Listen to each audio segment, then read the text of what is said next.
need to go gather it back up, okay? You bring families in. This is such a family sport, and make families feel welcome, and that comes from all levels, from children to moms and dads.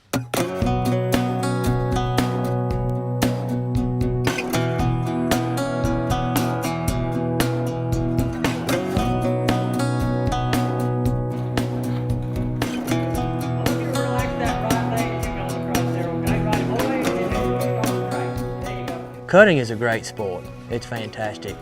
But I want these kids to know, and like I want my children to know, I want them to learn how to ride properly first. And when they reach an age and they get excited and they want to be a barrel racer, they want to be a roper, or they want to be a cutter, that their riding level and ability is so far superior than their peers that whatever they decide to endeavor in, they excel.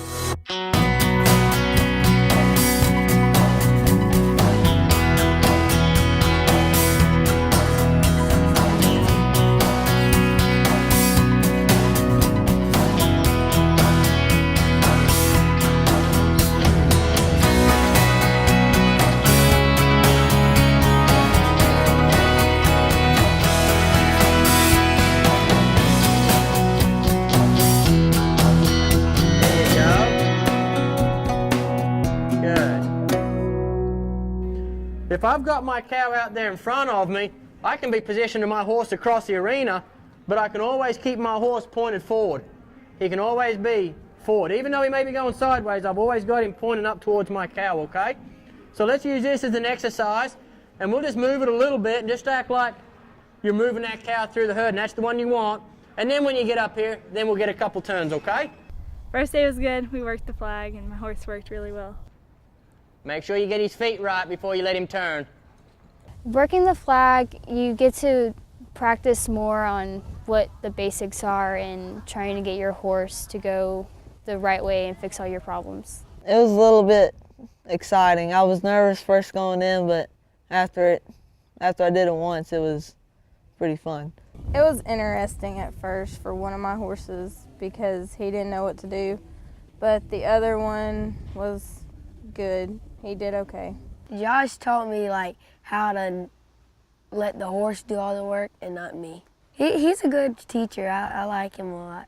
First and foremost, I try and keep everything simple. Keep it straightforward, what you need, and the rest will take care of itself. Sometimes we get right on top of these cattle, and all of a sudden it's too late, and then the only way to cut them is we've got to turn and run off to the corner, okay?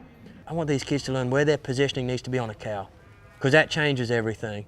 What have I been telling them? Travel, travel, travel, stop. I mean, that's kind of been our mantra, is just to kind of get them to travel across there and stop, and feel for that stop before they get turned around. There you go. I want to take all that unnecessary busyness out of what they think they need to achieve. Just because your horse is jumping around, it may not mean you're achieving anything. So I've tried to keep it real basic, and those kids to feel, to get over there and get stopped. And when they do, not only are they going to get their horse stopped, you know, their mind and their body has to get stopped too. They have to relate that to their horse, that they're comfortable being stopped. Not just because they got hold of you in the bridle reins. You know, if I'm still buzzing, I still think I want to be going somewhere, that horse, he's still ready to go somewhere too. I think we're going to have a good time. We're going to learn a lot.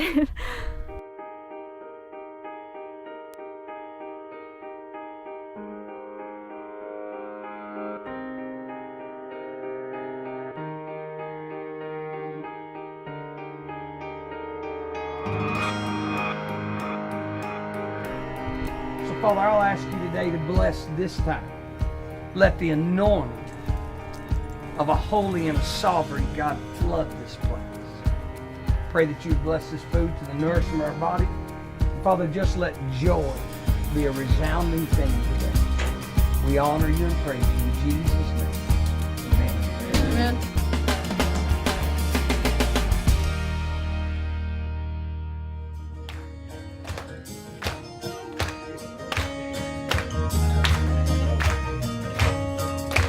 Everybody gathered where the river rolls water at the edge of town to see if that Eddie on baptism was really coming from town.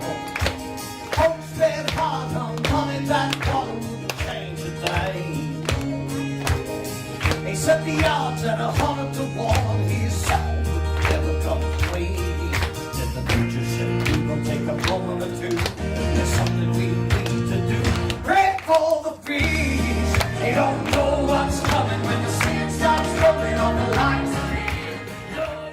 10 years from now, a young man or a young woman from this camp, I hope to see them somewhere and for them to look at me and say, you may not remember me, but there was something spoken that day that God said to them through us, and it changed my life for an eternity.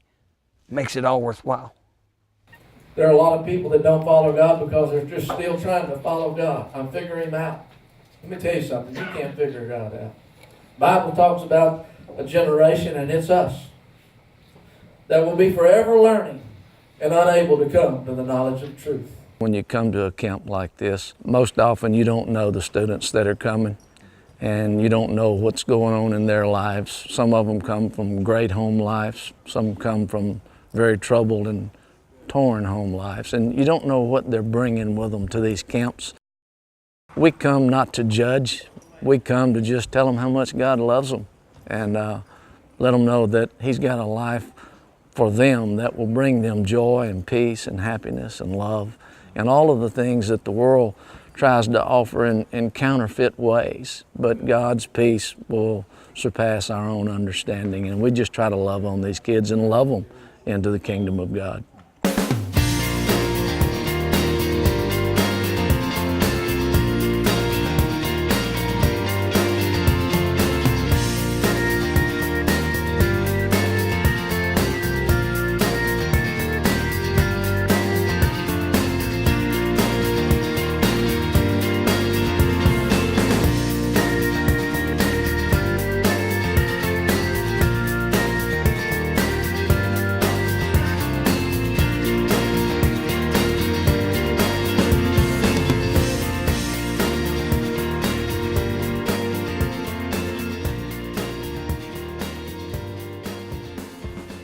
Atta girl. Good cut. Keep walking it forward to me a little bit. There we go. Now just straight across. There you go. Put that hand down and trust your horse. Put your hand down. Wait on it. Wait on it. Trust that horse and kick all the way across to the fence. Atta girl. All the way. Use those feet. Use those feet to that stop. There you go. All the way across. All the way across. Go stop it. Go protect that herd. There you go. Good work. Come on. Come on. Come on. Come on. There you go. There you go. Now wait. There you go. Put that hand down and just push. And you got to relax your legs, okay? Relax your legs. There you go. Good. Smooth. Good.